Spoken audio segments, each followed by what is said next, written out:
그래서 그거를 좀 바꿔보고 싶어서 가정교회로 개척을 했다가 이제 저 그래프에서 가장 이 아래 제일 어려운 시간들, 지하가 있는 줄 알았더니 더 깊은 것들이 있고 굉장히 좀 힘들었던 시간들을 보낸 것 같습니다. 그 시간들을 제주도에서 개척을 하면서 보낸 것 같아요. 근데 제가 이 얘기를 왜 길게 꺼내냐면, 물론 그 시간이 굉장히 저한테는 어렵고 고통스러운, 저희 아내도 그렇고 저희 가정도 참 어려운 시간이었다고 생각해요. 근데 그 시간을 통해서 한 가지 실패죠, 실패. 고통, 너무나 고통스럽고 또 실패하고 그런 어떤 변화들을 시도해봤지만 되지 않는, 처음에는 한 50명 가까이 모였다가 다 떠나가면서 너무나 많은 상처들을 제가 경험하고, 사람에 대한 어떤 불신, 사람에 대한 어떤 그런 상처들이 너무 많으니까 불신도 생기고, 과연 교회가 소망이 있나? 교회가 과연 변화들이 가능한가? 라고 하는 그런 근본적인 질문들을 많이 던진 것 같습니다. 근데 고난과 실패가 있기 때문에 뭐가 따라오냐면 패러다임의 전환이 생긴다는 거예요. 패러다임의 전환. 자, 패러다임이라는 말이 토마스 쿤이라고 하는 이 학자가 처음 사용한 용어예요. 토마스 쿤이 이 패러다임이라는 용어를 처음 사용했는데, 어떤 의미로 사용했냐면 전과학, 그러니까 어떤 과학이, 이론이 이제 형성되기 이전의 시대를 얘기하는 거죠. 그러니까 전과학 시대에 여러 가지 이론이 확립되면서 과학의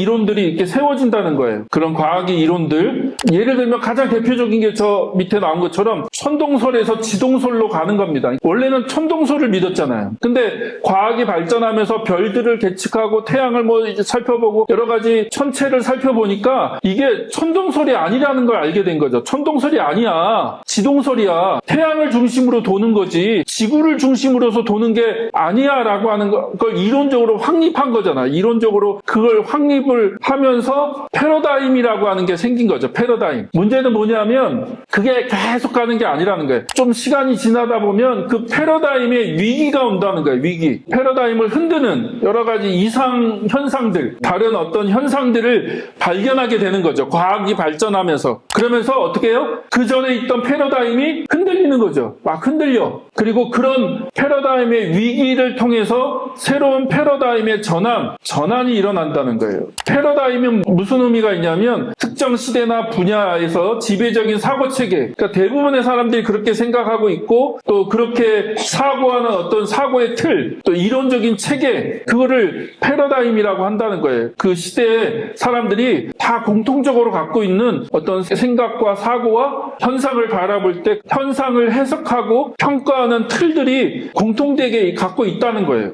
근데 그 패러다임이 어떤 특별한 위기를 통해서 흔들린다는 겁니다. 흔들리고 그런 위기를 거쳐서 패러다임의 전환이 일어난다. 어쩌면 저에게도 그런 시간이었던 것 같아요. 뒤를 돌아보면 제가 교회 안에서 자랐지만 목사들의 삶을 잘 몰라요. 지금도 잘 모르겠어요. 목사들의 사고체계가 잘 이해가 안 돼요. 지금도. 또 안수받고 한 20년 가까이 되는데 잘 모르겠어요. 동의가 잘 안 되는 부분도 많고, 왜 저렇게 생각해야 돼? 교회 다닌 사람들, 오래 다닌 사람들의 사고를 잘 이해를 못할 때가 많아요. 저는 왜 저렇게 사고를 하지? 왜 저렇게 생각하지? 잘 동의가 안 돼요. 그건 아마 제가 이제 그런 세계 안에서 자라지 않았기 때문에 그럴 거예요. 그리고 저에게는 좀 질문이 많았던 것 같아요. 질문.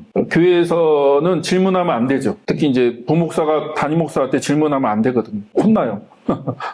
그냥 군대죠, 그쵸? 군대. 까라면 까는 거죠. 그냥 하라면 하는 거지. 왜 그렇게 해야 되는지 잘 몰라. 담임 목사도 모르고 다 몰라. 옛날부터 그렇게 해왔으니까 하는 거야. 근데 저는 그거에 대해서 잘 동의가 안 되더라고요. 왜 그렇게 해야 되고 왜 저렇게 해야 되는가? 라고 하는 질문을 던졌을 때 잘 설명을 못 해요. 그리고 문제는 성경을 연구하면 연구할수록 내가 성경을 연구해서 깨달은 이 진리, 하나님의 말씀과 지금 내가 목사라고 서 있는 이 목회 현장, 우리 한국교회 신앙의 현장이 너무 괴리가 큰 거예요. 안 맞아. 성경을 보면 볼수록. 그러니까 어느 날은 성경을 보지 말아야 되나? 성경을 공부하면 더 괴로운 거죠. 왜냐하면 성경을 공부하면 공부할수록 내가 지금 서 있는 이 한국교회에서 정상이라고 얘기하는 게 정상이 아닌 거예요. 정상이야. 이게 정상이 아닌 거예요. 너무 잘못된 것도 많고 틀린 것도 많어. 근데 그거에 대해서 문제 제기를 하면 이제 맨날 혼나죠. 그런데 오늘 본문 말씀을 보면 우리가 유명한 말씀이죠. 여러분 잘 아시는 말씀이에요. 새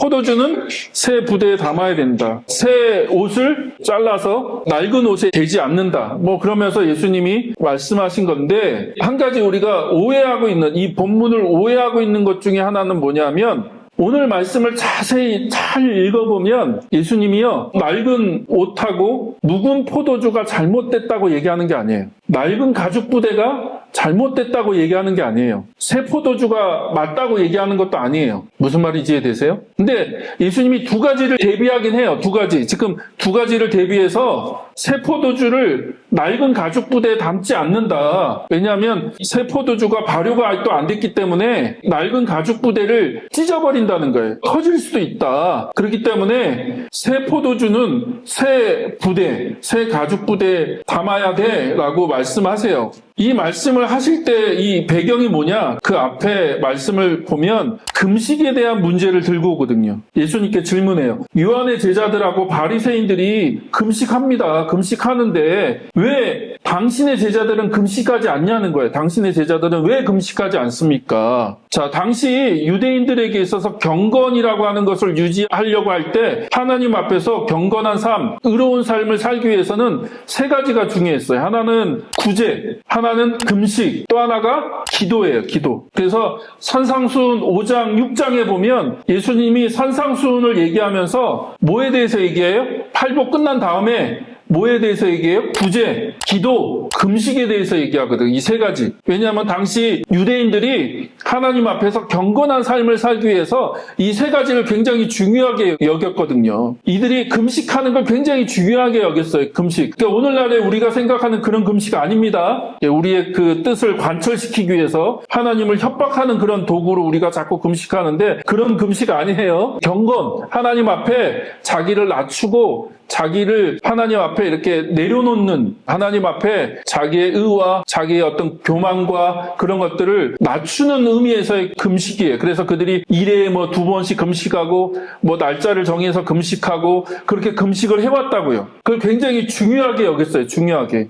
근데 예수님의 제자들을 보니까 금식을 하지 않아. 금식을 안 하는 거예요. 예수님도 금식을 하지 않고 그 예수님의 제자들도 금식을 하지 않으니까 사람들이 와서 묻는 거죠. 아니, 세례자 요한도 제자들한테 금식하라고 가르치고 바리새파 사람들도 날짜를 정해서 정기적으로 금식하면서 그걸 굉장히 중요하게 여기고 또 우리 유대교에서 굉장히 그것이 중요한 덕목이고, 그런데 왜 당신의 제자들은 금식하지 않습니까? 라고 물어요. 그래서 예수님 뭐라고 대답하세요? 뭐라고 대답하시냐면, 혼인잔치가 베풀어졌는데 어떻게 신랑과 손님들이 금식하냐. 그러니까 혼인잔치 때는 금식하는 게 아니야 라고 얘기하는 거죠. 그래서 여러분, 옳고 그름으로 얘기하신 게 아닙니다. 예수님이 이게 낡은 가죽 부대는 잘못된 거고 새 부대가 좋은 거고 묵은 포도주는 잘못된 거고 새 포도주가 좋은 거야. 옳고 그름의 문제를 얘기한 게 아니에요. 뭘 얘기한 거예요? 지금은 혼인잔치가 벌어졌다는 거예요. 혼인잔치가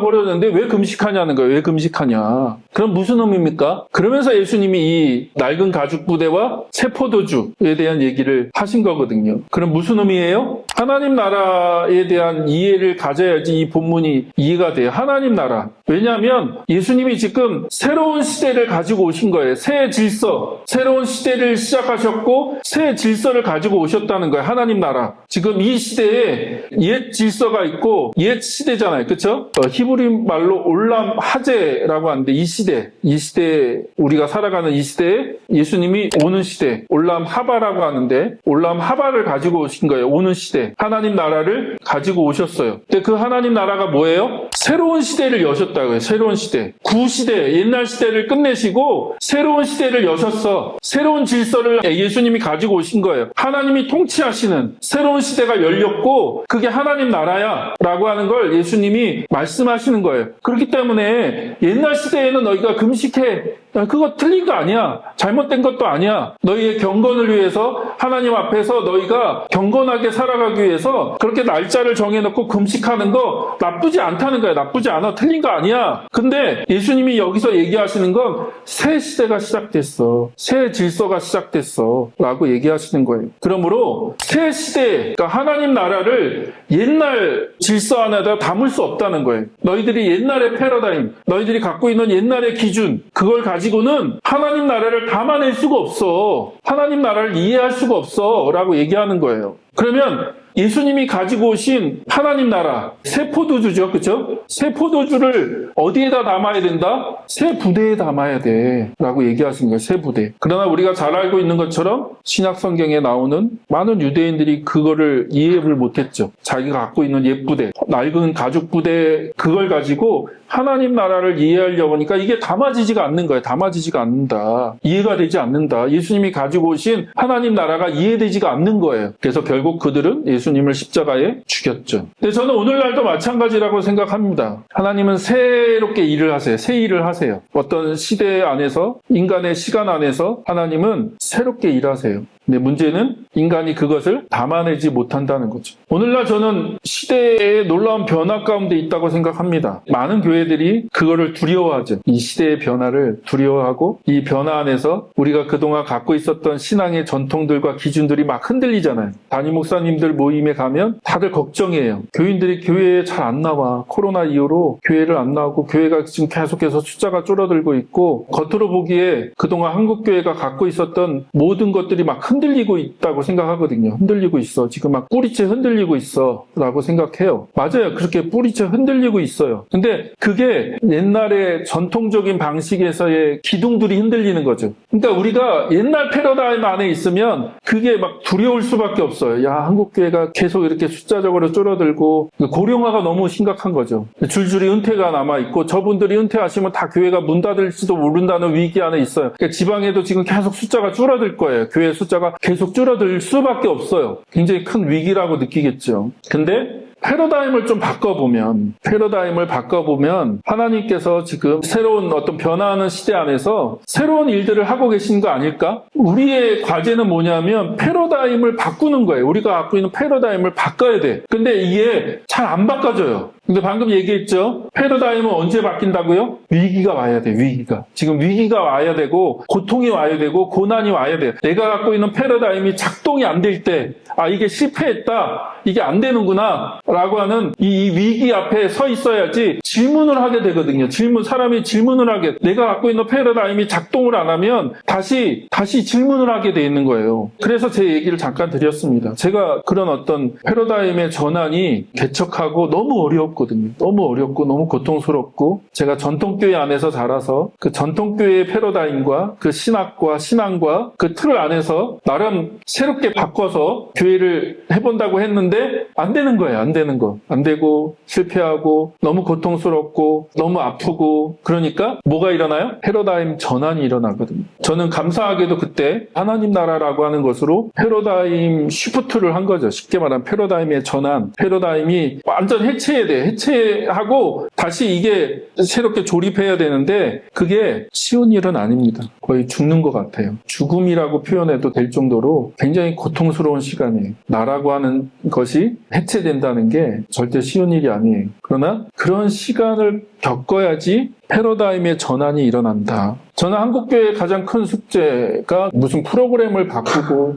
예배의 어떤 그런 시간을 바꾸고 예배드리는 방식을 바꾸고 설교를 새로운 방식으로 전환하고 전에 없었던 여러 가지 프로그램을 막 해갖고 교회 안에서 그런 프로그램을 진행하고 그런다고 나아질 것 같지는 않아요. 그럼 뭐가 필요하냐? 패러다임의 전환이 필요하다. 패러다임의 전환. 그리고 하나님은 이미 새 일들을 행하고 계신다. 새 일을 행하고 계세요. 항상 하나님은 시대 안에서 새 일들을 행하세요. 그리고 그 하나님의 새로운 일들은 어디에서 일어나요? 변방에서 일어난다. 저 변두리에서. 이 역사를 보면 그래요. 역사를 이렇게 조사해 보면 하나님의 새로운 역사는 메인스트림에서 일어나는 게 아니에요. 주류에서 일어나지 않아요. 대형 교회, 큰 교회, 규모 있는 교회, 제도적인 어떤 그런 교단 안에서 하나님의 새로운 운동이 일어나지 않아요. 항상 어디서 일어나요? 변방에서, 변두리에서. 정말 이름 없는, 알려지지 않은. 그러나 그 변두리에서 이 패러다임이 바뀐 사람들, 패러다임이 쉬프트한 사람들이 하나님의 새로운 역사 가운데 순종할 때 하나님이 그런 사람들을 사용해서 새로운 시대에 새로운 일들을 행하신다. 그게 역사를 통해서 발견되어지는 거예요.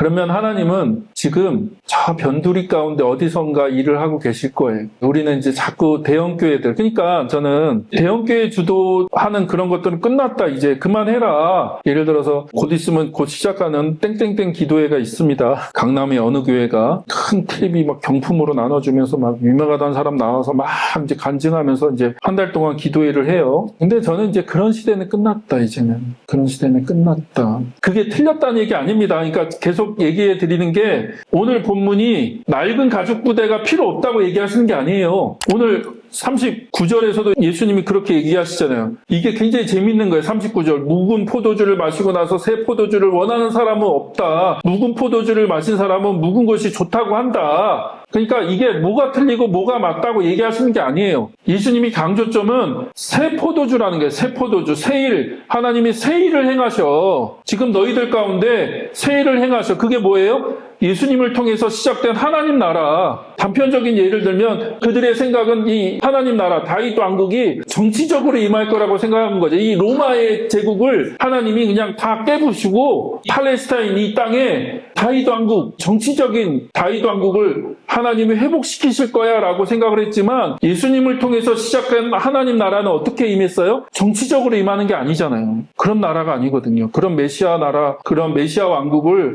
예수님이 시작한 게 아니시잖아요. 이 바리새파 혹은 그 당시 유대 지도자들, 종교 지도자들이건 정치 지도자들이건 예수님이 시작한 하나님 나라를 아무도 이해할 수 없었다. 근데 저는 지금도 비슷하다고 생각해요. 많은 목사님들이 잘 이해를 못하세요. 하나님께서 행하시는 새로운 일들. 지금 그런 새로운 일들이 시작됐다. 그러니까 여러분, 우리가 어떤 체제가 틀리고 어떤 시스템이 잘못되고 뭐가 틀리고 뭐가 맞고를 얘기하는 게 아닙니다. 시대가 바뀌었다. 그리고 하나님은 그 시대의 변화에 따라서 새로운 일들을 행하신다. 근데 어디서요? 변방에서, 변두리에서 일하고 계시고 그 일을 하나님은 시작하신다. 그러면 우리의 숙제는 뭡니까? 우리의 숙제. 과연 우리가 이 패러다임이 바뀔 거냐? 우리가 지금 이런 위기 가운데 시대가 막 너무나 빠르게 변하고 있고, 한국교회가 건물 중심으로 모였는데 더 이상 건물 중심으로 안 모이니까 선배들은 다 위기라고 얘기하지만, 과연 그게 위기일까? 큰 예배당을 지어놓고 거기에 10,000명, 1,000명 막 더 이상 그렇게 안 모여. 그러면 그 안 모이는 게 위기일까요?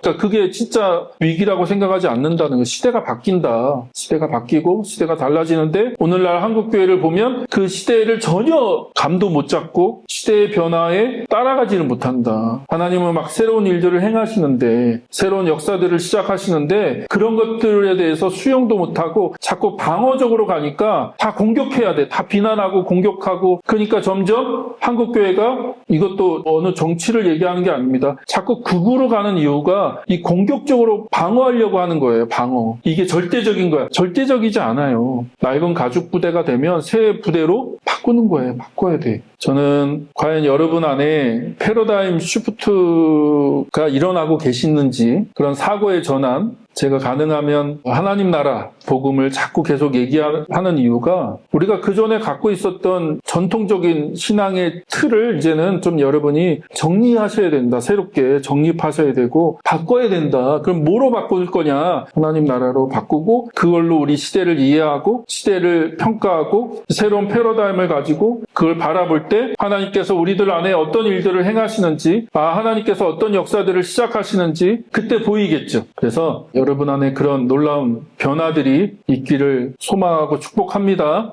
그게 우리 안에 필요한 돌파라는 거예요. 새로운 돌파가 필요한데 패러다임 시프트가 필요하다. 그래서 여러분, 교회가 무엇이고 우리가 신앙생활을 어떻게 해야 되고 우리가 과거에 가졌던 그런 것들이 다 틀렸으니까 갖다 버리라고 얘기하는 게 아니라, 우리가 그걸 업그레이드 해야 된다는 거죠. 업그레이드. 새롭게 정립해야 되고 새롭게 바뀌어야 된다. 그럼 그게 도대체 어떤 거냐? 어떻게 해야 되냐? 여러분이 우리 안에 그런 고민들 가지고 우리가 좀 같이 하나님 앞에서 같이 나갔으면 좋겠습니다. 저도 아직까지 모르겠는 거 많아요. 잘 모르겠어요. 저도 중간에 끼어서 고민스러워요. 갈등이 되고 요즘 뭐 문제가 되는 여러 가지 주제들, 이슈들, 그런 것들을 너무 옛날 패러다임으로만 바라보면 대화가 안 되고 더 이상 시대 안에서 우리가 갖고 있는 이 하나님의 말씀으로 뭔가를 얘기하기가 어렵거든요. 그러니까 우리는 검은색 아니면 흰색만 있잖아요. 중간에 회색은 존재하지 않아요. 그리고 더 많은 색깔도 있는데 그것들을 존재하지 않아요. 그러니까 우리는 검은색 아니면 흰색이야. 둘 중에 하나야. 그걸 진리라고 생각해. 진리가 그렇게 단순하지 않는데 하나님 말씀을 가지고 살아가는 삶이라는 게 그렇게 단순하지 않잖아요. 다 어느 정도 이제 나이를 들어보면 인생 가운데 고통 또 여러 가지 문제들 신앙적으로 해결이 안 되는 것도 있고 그럼 어떻게 해야 돼? 그걸 어떻게 이해하고 어떻게 바라봐야 되고 그걸 어떻게 받아들여야 돼요? 지금 시대가 너무 빠르게 변하고 있고 막 여러 가지 문제들이 벌어지고 있는데 우리는 그걸 어떻게 이해해야 돼요? 그래서 저는 우리 안에 좀 새로운 변화가 필요하고 그것이 예수님이 가지고 오신 하나님 나라에서는 변화가 일어날 수 있다. 그래서 다시 한번 우리 안에 새로운 패러다임의 시프트가 일어나기를 주의 이름으로 축복합니다. 우리 행복한 교회가 2주년 됐지만 계속해서 좀 같이 고민하고 갈등하고 그래서 하나님께서 행하시는 새로운 길을 찾아가는 공동체가 되기를 소망합니다. 어느 것에 안주하지 말고 머물러 있지 말고 믿음의 여정을 계속 떠나가면서 하나님께서 이 세상에서 어떻게 일하시나 하나님 나라 복음으로 이 땅을 어떻게 하나님 고쳐가시길 원하시고 어떤 일들을 행하기를 하나님 원하시는지 우리가 그것들을 찾아가는 귀한 공동체가 되기를 주의 이름으로 소망합니다.